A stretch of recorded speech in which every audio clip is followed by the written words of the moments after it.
শেষ মুহূর্তের ঈদের কেনাকাটায় ব্যস্ত নগরবাসী। শপিং মলগুলোতে উপচে পড়া ভিড়, দিনরাত এক করে চলছে কেনাকাটা। তাই নিরাপত্তা নিয়ে শঙ্কার কথা বলছে মানুষ। পাশাপাশি শেষে এসে বাড়তি দামের অভিযোগও করছেন কেউ কেউ।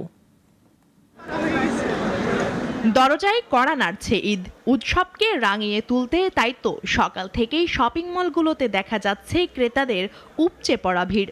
শেষ মুহূর্তের বেচা বিক্রিতে সন্তুষ্ট বিক্রেতারা। শপিং মল থেকে ফুটপাত সবখানে শেষ সময়ে চলছে জমজমাট কেনাকাটা।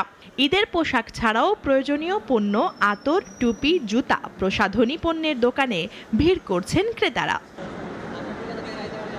ব্যস্ততায় আগে যারা করতে পারেননি কেনাকাটা, শেষ সময়ে তারা সেরে নিচ্ছেন সেটি। তবে ক্রেতাদের অভিযোগ, তার জন্য ব্যয় করতে হচ্ছে অতিরিক্ত টাকা। বিশেষ করে ছেলেদের পাঞ্জাবি বিক্রি হচ্ছে চড়া মূল্যে। প্রাইস রেঞ্জ 3 থেকে 4 হাজারের মধ্যে দেখছি আর কি, কিন্তু ম্যাক্সিমাম পাঞ্জাবি অনেক বেশি এক্সপেন্সিভ। আর কোনোটা কালার ম্যাচিং হচ্ছে না, কোনোটা সাইজ হচ্ছে না, মানে একটু লেট করে ফেলছি। 20 রমজান আগে আসলে মানে বেটার হতো। তার মানে একটা নর্মাল সিম্পল কোনো ডিজাইন নাই, সেটাও 3.5, 4 এরকম। আর যেগুলো যদি একটু কাজ থাকে সেগুলো তো 5-6 উপরে, মানে এরকম দাম।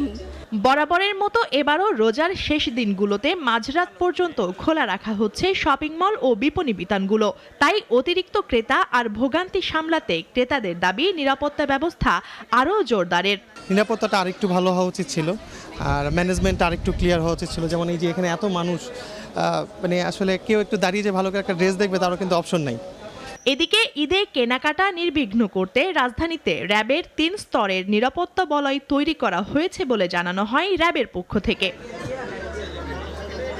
রাজধানীর শপিং মলগুলো ঘুরে দেখা যায় ধারণ ক্ষমতার কয়েক গুণ বেশি ক্রেতা যাতায়াতে ঝুঁকিপূর্ণ এসকেলেটর বা ক্যাপসুল লিফটের চিত্র।